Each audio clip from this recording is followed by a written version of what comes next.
yung mga persistent political dynasty issue. Okay na, no? You will be having Mark and Camille at the Senate and you at There's the House. nothing wrong with dynasty who will serve the people. Masama yung dynasty na niloloko mga tao. Diba? Di ba mas maganda if you have if your family likes to serve the people and you're serving the people well and you're honest and you're hardworking, there's nothing wrong. Better yun ang hindi dynasty pero not serving the people. Diba? Sometimes it's a calling. Yes. Like us, because it's my father. My father was a doctor. He Yes. was not a politician, but he really liked to serve Las Piñas. That's why he ran for mayor. But actually, I think he would have been better being a doctor, a businessman. O, entrepreneur, doctor, na-google ko yung ano niya, na doctor in ano. And Manny was really an entrepreneur. Oh, Kaya lang, Mga UP. napakiusapan siya ng brand. So, he started running. But Huwag yung nalagyan ng huwag yung lagyan ng profit. ito ma'am, last question before I open it to the floor. As matriarch of the Villar family, how would you help Camille to ensure the slot in the Magic 12 Senate?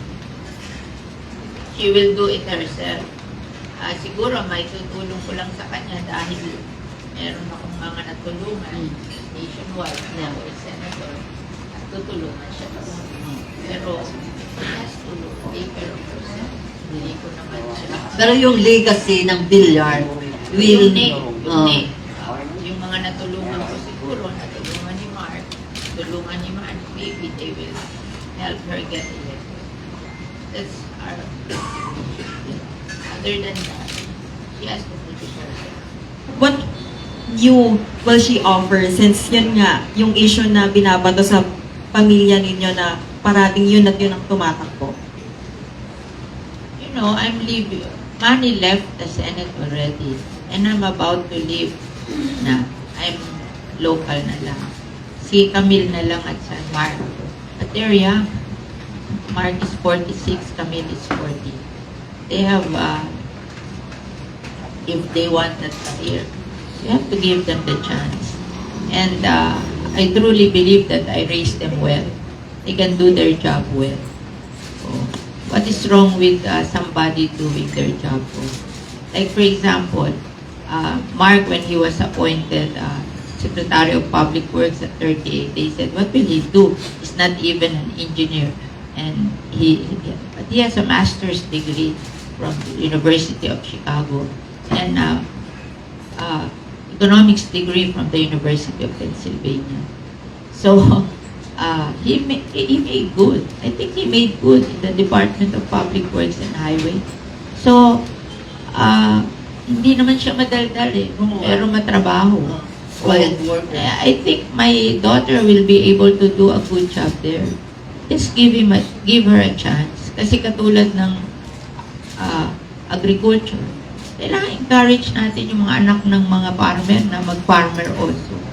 Give them a good income and encourage them to become farmer. I think mechanization will encourage them to become farmers. And I think Camille can do that. Alam mo, nagpunta ako I was a guest of the Association of Farm Schools in France. France is not even an agricultural country.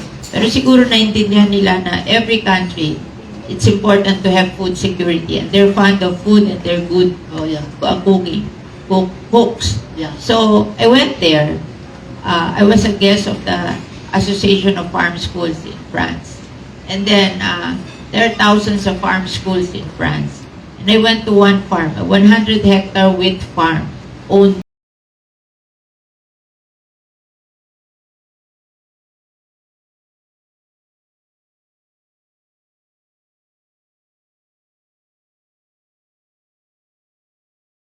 future, our young people will have fully mechanized farm and we will have better agriculture.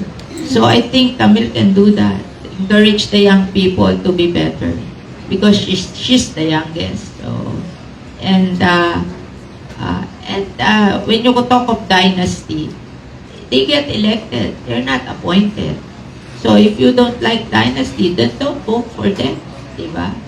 Oh, they do not force themselves. They campaign, they get elected. If ayaw ng tao, di talo. Kung gusto ng tao at nanalo, okay rin yun. Diba? I don't think it's an issue. Baka nga issue pa kung you are not able to do the job. Yung capacity mo to do the job well, that will be an issue also. Diba? Camille is a graduate of business from Ateneo de Manila. And dati her MBA sa ESA, one of the best business school in Europe. So, I think she can do the job well. And I think it's a matter of knowing who can do the job well. And add a little feistiness from the mother side.